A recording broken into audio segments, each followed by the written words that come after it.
Bismillahirrahmanirrahim. Assalamualaikum warahmatullahi wabarakatuh. Alhamdulillahirabbil alamin wa bihi nasta'in ala umurid dunya waddin. Wassalatu wassalamu ala asyrafil anbiya'i wal mursalin nabiyyina Muhammad wa ala alihi wa sahbihi ajmain. Wa man ihtada bihudah wattaba'a atharahu ila yaumiddin, amma ba'd. Allahumma inna nas'aluka ilman nafi'a wa rizqan thayyiba wa amalan mutaqabbala.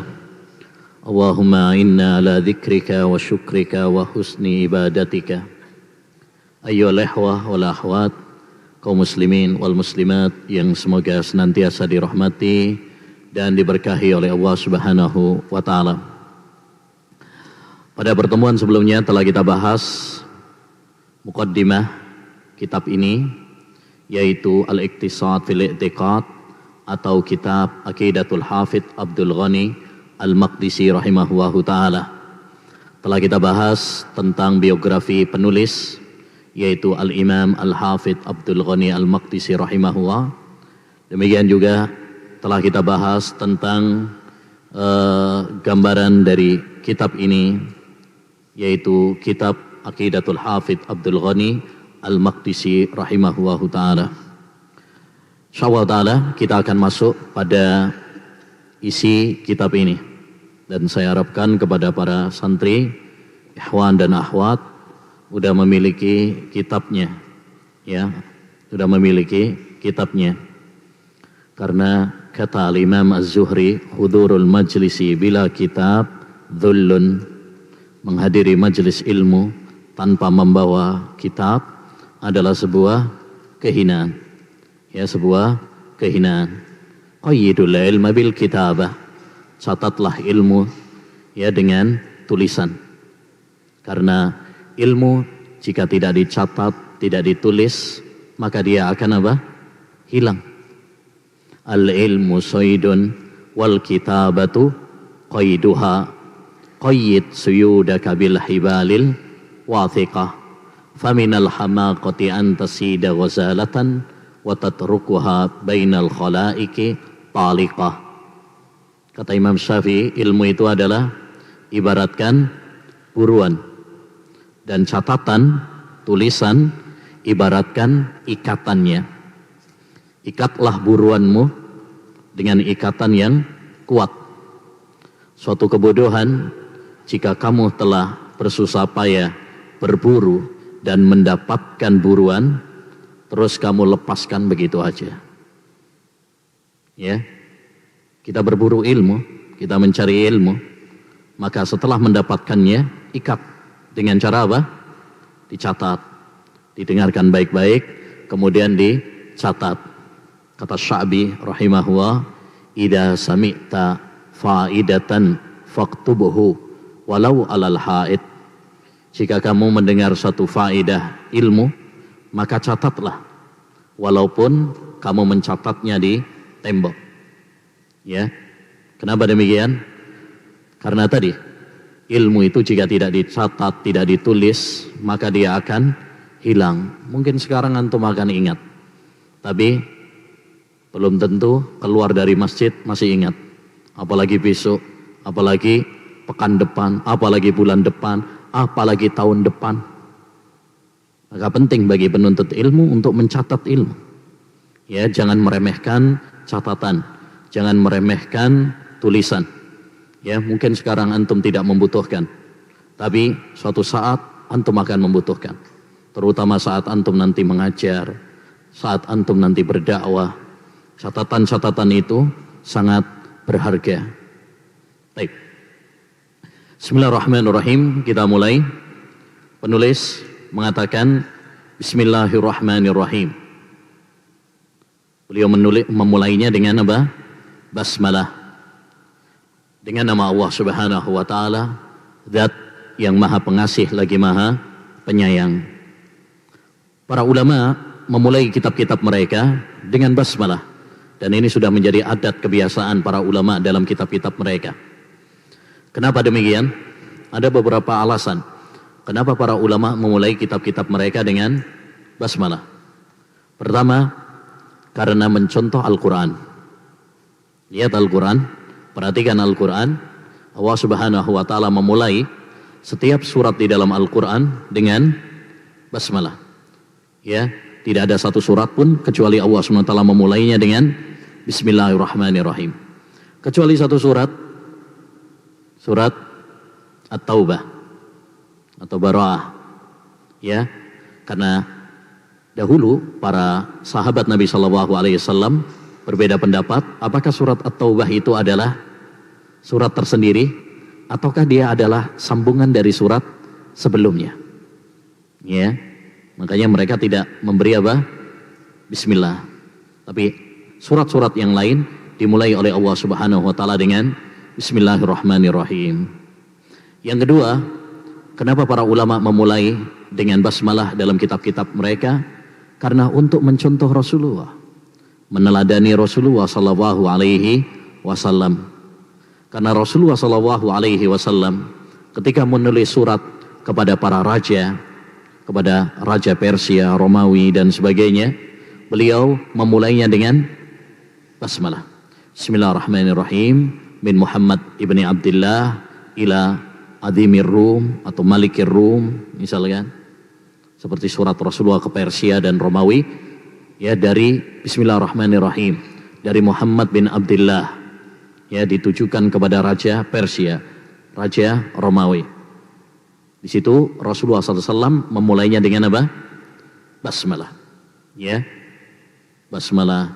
Laqad kana lakum fi Rasulillahi uswatun hasanah. Ya, sungguh pada diri Rasulullah adalah suri tauladan yang baik bagi kalian. Yang ketiga, kenapa para ulama memulai dengan Bismillahirrahmanirrahim? Untuk, ya,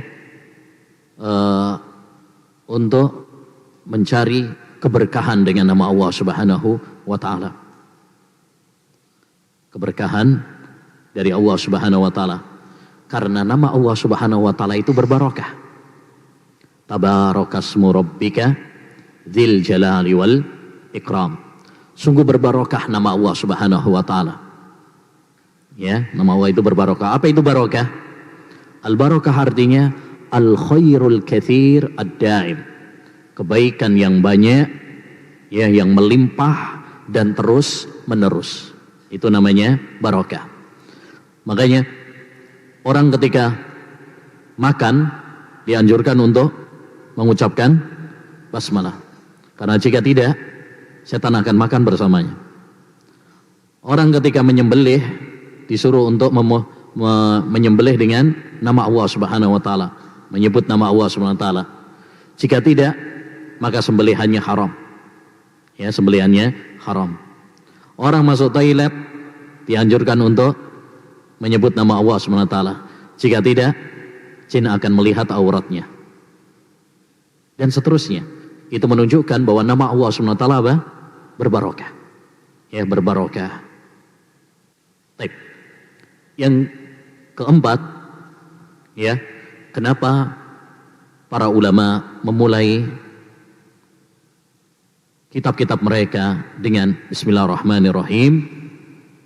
Agar, ya, mendapatkan rahmat dari Allah Subhanahu wa Ta'ala.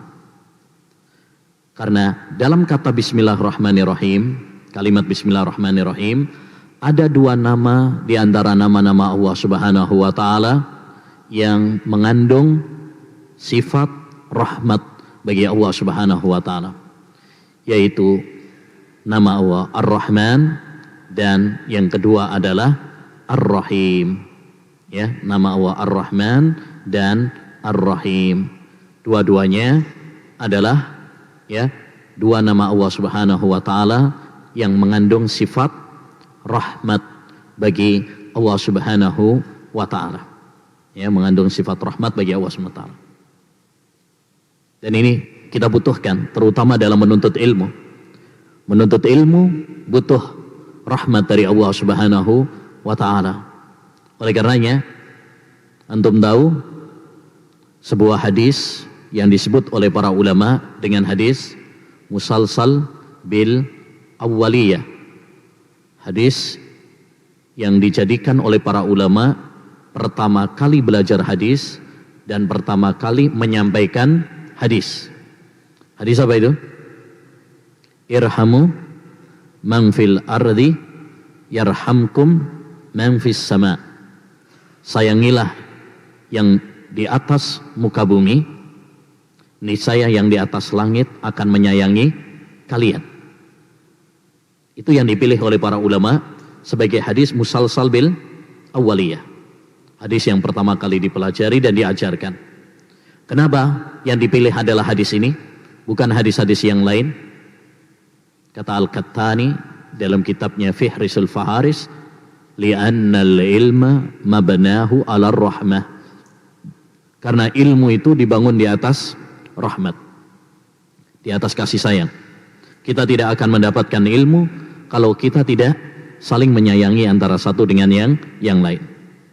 Ya, maka seorang ustadz menyayangi menyayangi muridnya, santrinya, santri juga demikian menyayangi gurunya, hormat kepada gurunya, memuliakan gurunya. Ya, dia juga menghormati, memuliakan teman-temannya, dia sayang kepada kitab pelajarannya, dia sayang kepada majelis ilmu dan sebagainya. Ya, maka kita harus saling apa? Menyayangi antara satu dengan yang lain agar kita mendapatkan ilmu. Ini adalah salah satu kandungan kenapa para ulama memulai kitab-kitab mereka dengan Bismillahirrahmanirrahim. Karena di dalam Bismillahirrahmanirrahim ada kandungan apa? Ya, dua sifat rahmat Allah Subhanahu wa taala, yaitu pada nama Allah Ar-Rahman dan Ar-Rahim. Baik. Yang kelima, kenapa para ulama memulai kitab-kitab mereka dengan Bismillahirrahmanirrahim? Untuk memohon pertolongan kepada Allah Subhanahu wa taala. Ya, memohon pertolongan kepada Allah Subhanahu wa taala karena Bismillahirrahmanirrahim, kata ba dalam Bismillahirrahmanirrahim itu fungsinya adalah salah satunya adalah lil isti'anah, untuk memohon apa? Pertolongan, minta pertolongan. Ya, seakan-akan seorang ketika mengkaji sebuah kitab, mempelajari sebuah kitab, penulis ketika dia menulis sebuah kitab, ya, dia mengatakan Bismillah ya Allah, ya, mudahkanlah aku dalam menulis kitab ini. Kita ketika mempelajari, ya, dengan memohon pertolongan-Mu ya Allah, berikanlah pertolongan kepada kami untuk memahami dan mempelajari kitab yang berharga ini. Kita minta pertolongan kepada Allah Subhanahu wa taala.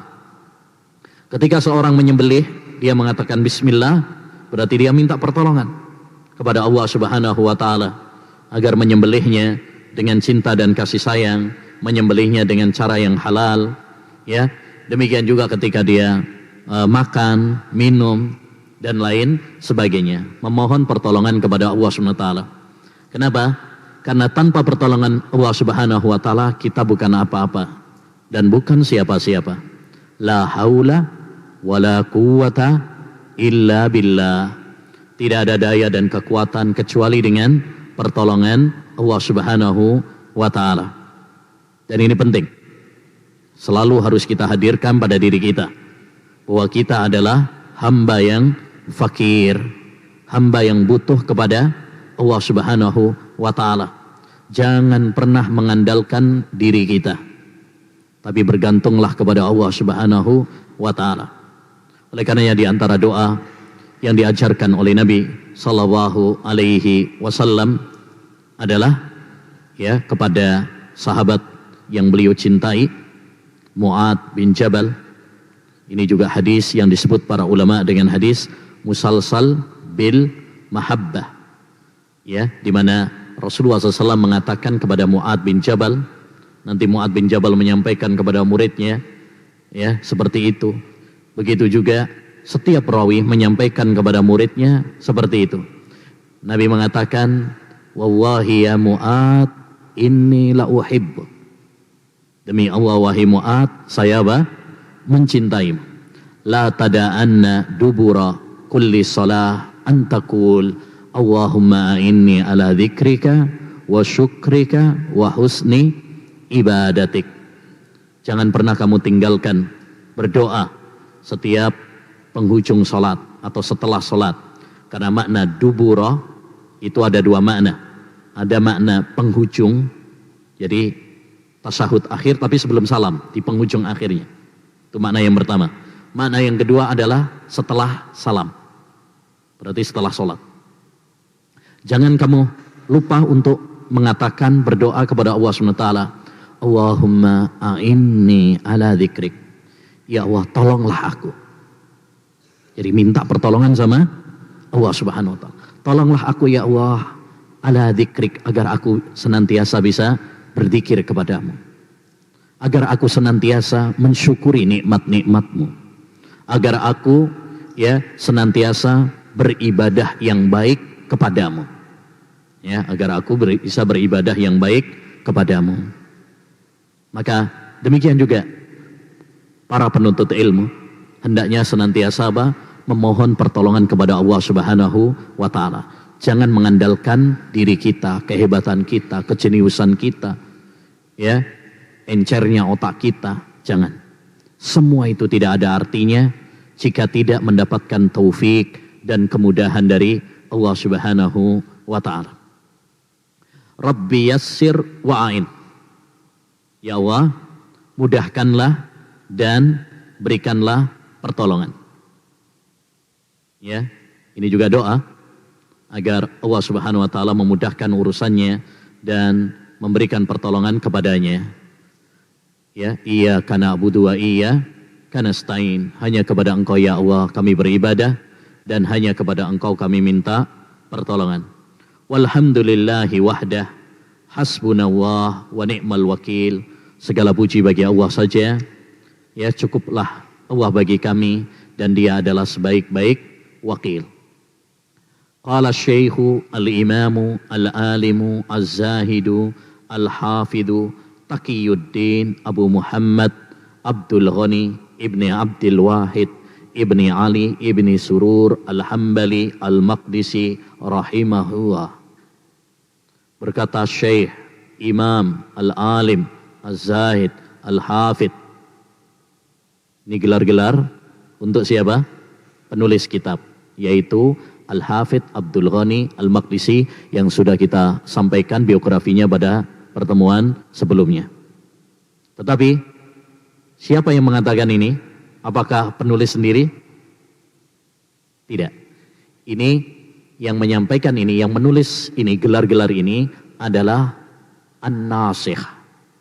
An-Nasikh itu artinya yang menyalin buku.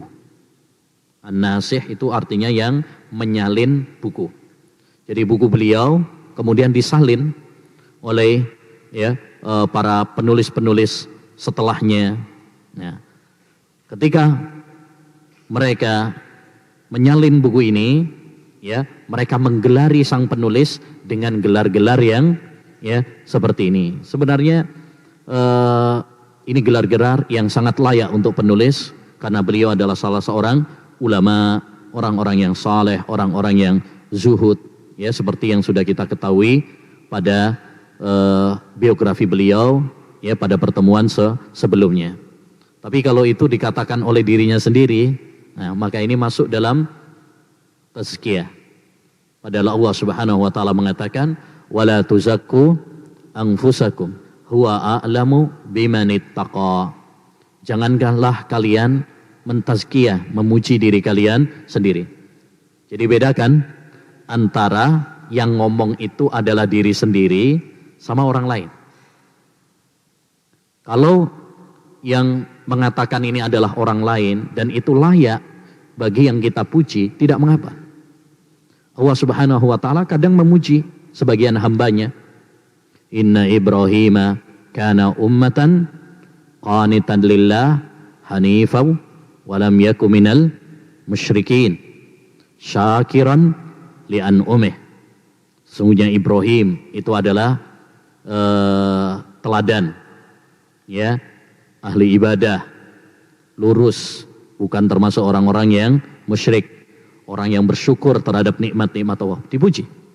Nabi SAW juga kadang memuji para sahabatnya. Tidak mengapa. Pujian itu tidak mengapa, asalkan satu syaratnya ya, pujian tersebut adalah jujur, tidak berlebihan, memang apa adanya. Ya, jangan antum bilang qala Syekh al-Imam al-Alim az-Zahid padahal dia jahil, orang yang tamak kepada dunia, tapi antum gelari ulama atau ahli zuhud, tentu itu tidak tepat. Ya, tentu tidak tepat. Ya. Baik. Jadi kalau itu sesuai takarannya tidak mengapa. Tapi kalau itu dikatakan oleh diri sendiri, nah ini khawatirnya masuk di dalam apa? Tazkiyah, ya, merekomendasikan diri sendiri, ya, memuji diri sendiri yang dilarang oleh Allah Subhanahu wa taala dalam ayat tadi, wala tuzakku anfusakum, janganlah kalian memuji diri kalian, ya, huwa a'lamu bimanittaqa. Allah Subhanahu wa taala tahu siapa yang bertakwa kepadanya. Baik. Alhamdulillahi al-mutafarridi bil kamali wal baqa wal izzi wal kibriya al-mawsufi bis sifati wal asma al-munazzahi anil ashbahi wan nudara. Baik, setelah beliau memulai dengan bismillah, beliau mengawali kitabnya dengan apa? Alhamdulillah. Segala puji bagi Allah Subhanahu wa taala. Sama seperti apa? Al-Quran. Al-Quran surat yang pertama Al-Fatihah dimulai dengan Alhamdulillahi Rabbil Alamin. Demikian juga sesuai dengan yang dilakukan oleh Nabi Sallallahu Alaihi Wasallam. Ya, di mana Nabi Sallallahu Alaihi Wasallam mengawali khutbah-khutbahnya dengan Innal hamdalillah, memuji Allah Subhanahu wa taala. Jadi apa yang dilakukan oleh penulis setelah Bismillahirrahmanirrahim kemudian memuji Allah Subhanahu wa taala, itu sejalan dengan Al-Qur'an dan sejalan dengan apa yang dipraktekkan oleh Nabi Sallallahu Alaihi Wasallam. Hanya mungkin perlu diingatkan kepada para ikhwan dan akhwat tentang sebuah hadis yang banyak beredar dalam kitab-kitab sebagian ulama, ya, kullu amrin dzibalin la yubda'u fihi bi bismillah au bilhamdulillah fahuwa ajdar au fahuwa aqta. Setiap perkara penting yang tidak dimulai dengan bismillah atau alhamdulillah maka terputus, ya, tidak diberkahi oleh Allah Subhanahu wa taala. Hadis ini tidak sahih, ya, dengan kesepakatan para ulama. Jadi secara sanad tidak sahih. Baik. Jadi kenapa dimulai dengan alhamdulillah? Karena meniru Al-Qur'an dan meniru hadis Nabi sallallahu alaihi wasallam. Apa arti alhamdulillah? Alhamdulillah artinya alhamdu itu adalah, ya, dzikru mahasinil mahmudi bil kamal mahabbatan wa ta'dhiman. Itu arti dari alhamd. Dzikru mahasinil mahmudi bil kamali mahabbatan wa ta'dhiman. Menyebutkan kebaikan-kebaikan yang dipuji atas dasar cinta dan pengagungan kepadanya. Ketika kita memuji Allah Subhanahu wa taala, berarti kita menyanjung, menyebut kebaikan-kebaikan Allah Subhanahu wa taala atas dasar cinta dan pengagungan. Atas dasar cinta dan pengagungan. Itu alhamdu. Beda dengan al-madhu. Ya, mungkin kalau dalam bahasa Indonesia sama-sama memuji, ya. Tapi bahasa Arab beda. Kalau alhamdu itu pujian tapi didasari apa? Cinta dan pengagungan. Tapi kalau madah itu pujian tidak mesti didasari cinta dan pengagungan. Ada seorang misalkan, ya, memuji-muji presiden misalkan, memuji-muji bosnya karena pencitraan, ya, PDKT, ingin dapat apa? Ingin dapat penghargaan darinya, atau mungkin ingin mendapatkan kedudukan, pangkat di sisinya. Berbeda ketika seorang memuji Allah Subhanahu wa taala, ya, tidak ada hal-hal seperti itu. Tidak ada hal-hal seperti itu. Murni karena cinta dan pengagungan. Itu beda antara hamdun dengan madhun. Ya, dengan madhun. Baik. Dan Allah Subhanahu wa taala dipuji karena dua hal. Pertama, Allah Subhanahu wa taala dipuji karena banyak nikmatnya kepada kita. Wa in ta'uddu ni'matallahi la tuhsuha. Andaikan kalian menghitung nikmat-nikmat Allah, kalian tidak akan sanggup untuk menghitungnya. Wa ma bikum min ni'matin faminallah. Tidak ada satu nikmat pun yang kalian peroleh kecuali datangnya dari Allah semata. Ya, jadi Allah banyak memberikan nikmat-nikmatnya kepada kita. Kita diberi nafas, kita diberi makan, kita diberi kaki, tangan, telinga, mata. Ya, semuanya adalah nikmat dari Allah Subhanahu wa taala. Seorang ulama pernah mengatakan, tidaklah dihidangkan suatu makanan, kemudian seorang memakannya, lalu mengeluarkannya, kecuali terkumpul pada dirinya 90 macam nikmat. Itu baru soal makanan toh. Ya, belum lagi yang lainnya. Baik. Yang kedua, kenapa Allah Subhanahu wa taala berhak untuk dipuji? Karena kesempurnaan, ya, sifat-sifatnya. Kesempurnaan sifat-sifatnya. Oleh karenanya sering Allah Subhanahu wa taala ketika memuji dirinya, Allah sebutkan tentang kesempurnaan sifat-sifatnya. Contoh dalam surat Al-Fatihah, Alhamdulillahi Rabbil Alamin. Segala puji bagi Allah. Kenapa? Karena dia adalah Rabbil Alamin. Rabb semesta alam. Rabb artinya yang menciptakan, yang mengatur, ya, yang memberi rizki, yang merajai. Karena kesempurnaan sifat-sifat Allah, makanya Allah berhak untuk dipuji. Baik. Oleh karenanya, sering juga kita dianjurkan untuk mengucapkan apa? Alhamdulillah. Ya, selesai makan, Alhamdulillah. Bangun tidur, Alhamdulillah. Habis bersin, Alhamdulillah. Kenapa? Karena banyaknya nikmat Allah Subhanahu wa taala kepada kita. Baik, alhamdulillah, segala puji lillah. Lam di situ lil ihtisas, khusus bagi Allah Subhanahu wa taala. Adapun alhamdu pada kata alhamdu, alnya di situ apa? Lil istighraq. Yang bermakna kullu, segala, semua pujian khusus bagi Allah Subhanahu wa taala. Ya, al-mutafarridi bil kamali wal baqa. Segala puji bagi Allah Subhanahu wa taala yang mutafarrid.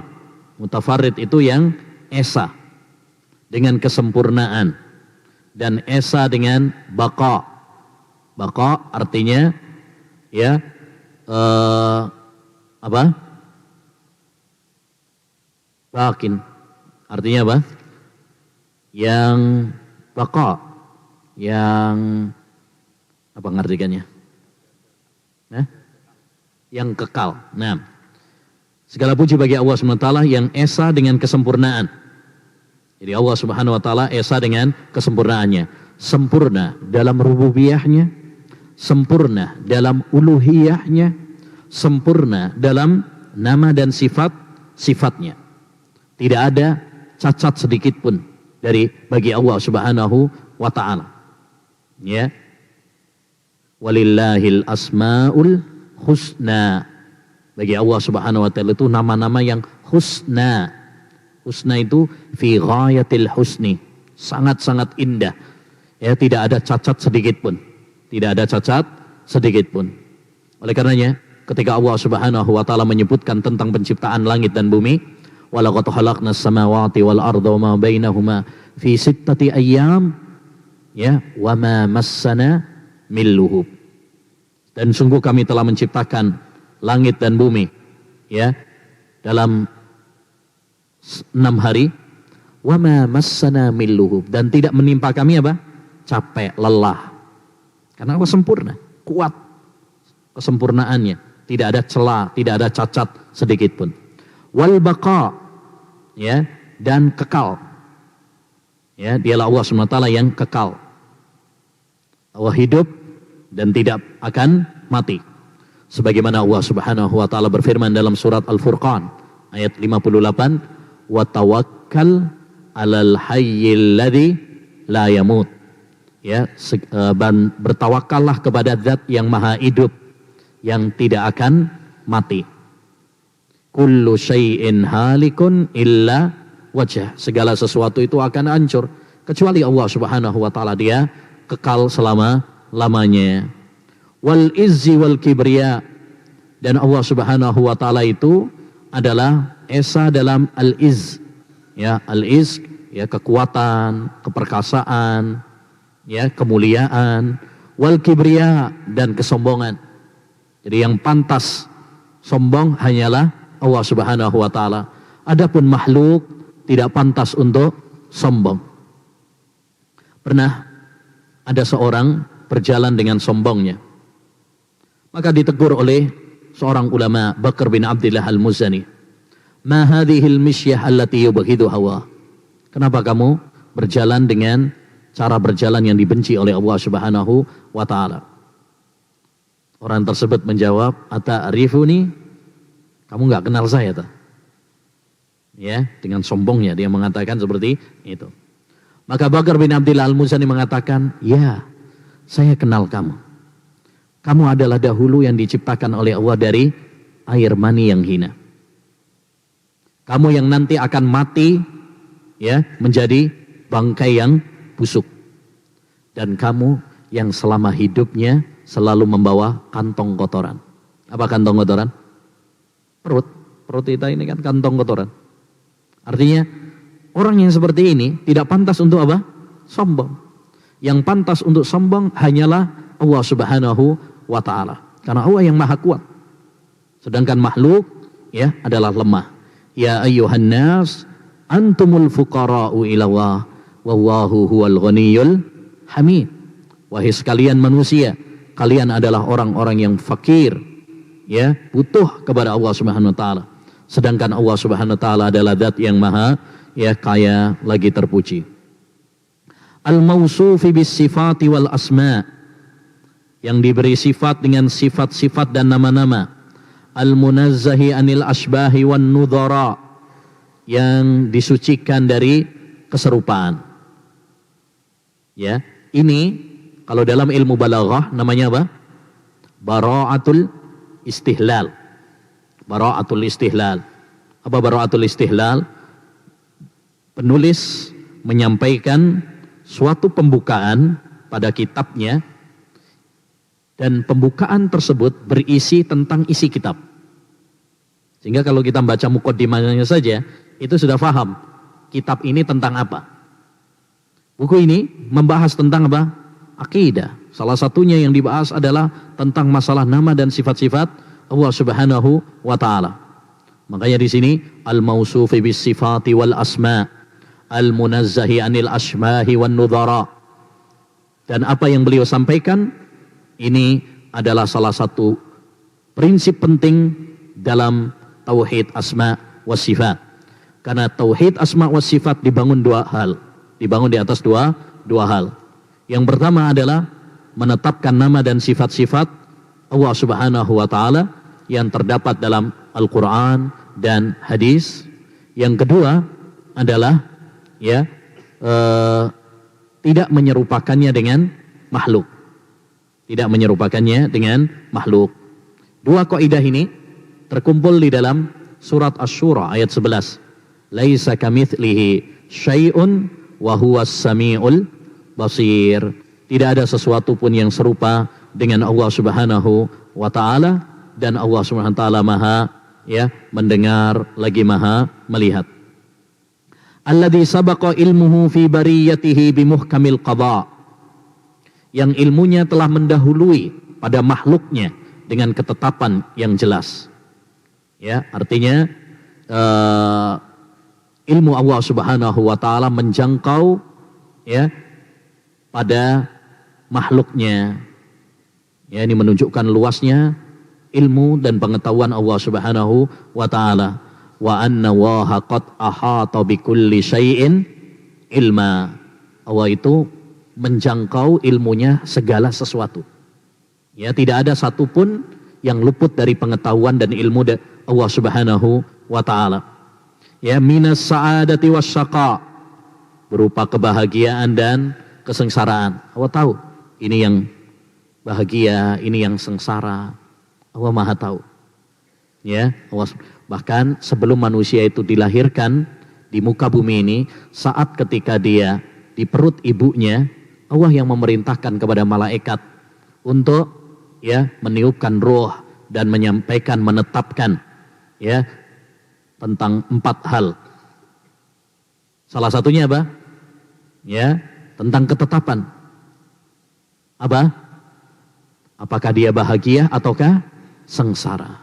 Rizkinya sudah ditetapkan, umurnya sudah ditetapkan. Nah, kemudian wastawa ala arsihi fauqas sama, dan dia tinggi di atas arsnya, di atas langit. Ini juga salah satu sifat yang harus kita tetapkan. Insya Allah nanti akan ada pembahasan tersendiri yang membahas tentang masalah ini. Tapi ini muqaddimah yang menunjukkan bahwa penulis mengikuti Al-Quran dan Sunnah, di mana menetapkan bahwasanya Allah Subhanahu wa taala tinggi di atas apa? Langitnya. Ar-Rahmanu 'alal arsistawa. Ar-Rahman tinggi di atas langitnya. Tinggi di atas langitnya. Jadi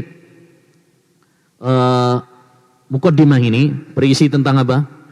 Berisi tentang pertama tentang isi kitab ini.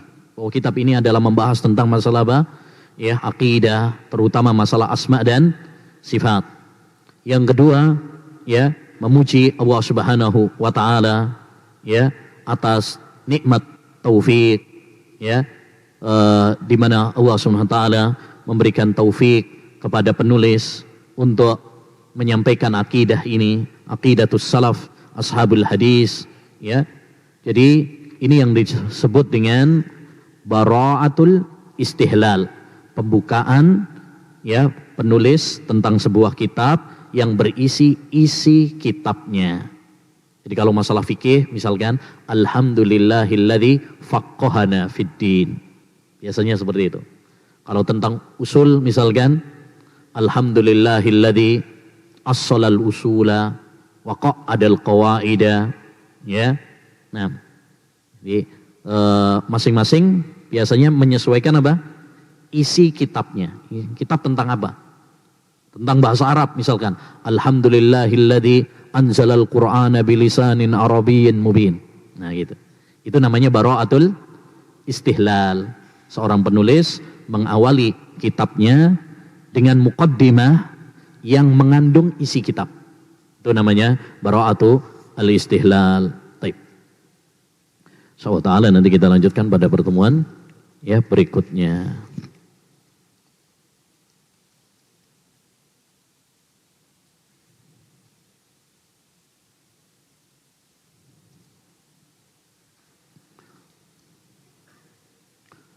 Ustadz, bagaimana bila di medsos kita menjumpai orang yang mencela Rasulullah dan mencela Islam? Bolehkah kita mendebat mereka demi membela Rasulullah SAW dan membela agama? Boleh dan tidak boleh. Boleh dan tidak boleh. Maksudnya boleh bagi yang memenuhi syarat untuk mendebat, membela, Tidak boleh bagi yang tidak memenuhi syarat. Membela agama bukan hanya sekedar dengan semangat, tapi ada syarat-syaratnya. Di antara syarat yang paling utama adalah ilmu. Di antara syarat yang paling utama juga adalah mendebat dengan hujjah Al-Quran dan Sunnah, dengan kata-kata yang baik, akhlak yang baik, adab yang baik. Ud'u ila sabili rabbika bil hikmah wal mau'idatil hasanah wajadilhum billati hiya ahsan.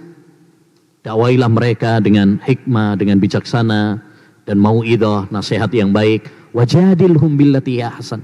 Debatlah mereka ya dengan cara yang baik, dengan ilmu, dengan hujjah, dengan akhlak yang baik. Adapun ya debat yang kedua yang tidak boleh, yaitu bagi mereka yang tidak memenuhi syarat. Debat-debat kusir, cuma rame-rame itu aja, kata-katanya kotor, ya, bukan dengan hujjah, argumentasi Al-Quran dan Sunnah, ya, bahkan kadang berisi cercaan, penghinaan, bukan seperti itu membela agama, ya, bukan seperti itu, ya, cara membela agama, ya, jelas ya. Nah, jadi mendebat atau debat itu kadang boleh, kadang tidak. Makanya debat itu ada dua macam. Ada debat yang terpuji dan ada debat yang tercela.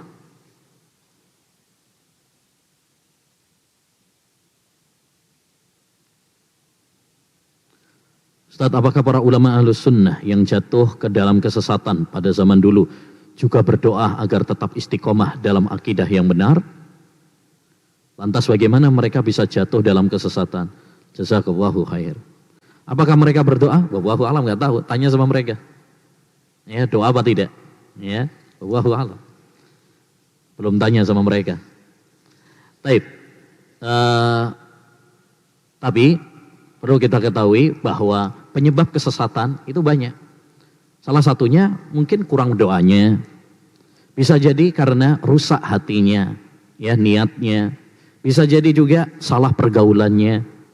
Ya, salah pergaulannya. Jadi ada banyak penyebab, ya, seorang itu tersesat dari hidayah, tersesat dari jalan yang lurus. Oleh karenanya seorang hamba senantiasa melakukan upaya-upaya agar istiqomah, ya, berdoa kepada Allah, cari lingkungan yang baik, teman yang baik, terus belajar ilmu agama, mengamalkan, ya, terus menjaga hatinya dari kotoran-kotoran dan lain sebagainya. Ya. Assalamualaikum, afwan ya Ustaz. Alaysa Imran bin Hittan min ashabin Nabi sallallahu alaihi wasallam? Jazakumullah khair. Bukan. Itu bukan Imran sahabat Nabi sallallahu alaihi wasallam. Imran bin Hittan yang dahulunya Ahlus Sunnah kemudian tersesat, ya. Itu bukan sahabat Nabi sallallahu alaihi wasallam. Ya, bukan sahabat Nabi. Sahabat Nabi enggak mungkin mencela Ali bin Abi Thalib, ya, nggak mungkin malah ya melaknat sahabat Ali bin Abi Thalib, ya, tidak mungkin, ya. Imran bin Hittan adalah dahulunya seorang Ahlus Sunnah, tapi kemudian tersesat menjadi gembong Khawarij, dan dia bukan sahabat Nabi Sallallahu Alaihi Wasallam. Bedakan ini dengan sahabat Imran, ya, sahabat Imran yang sahabat, jadi beda, ya, tidak sama.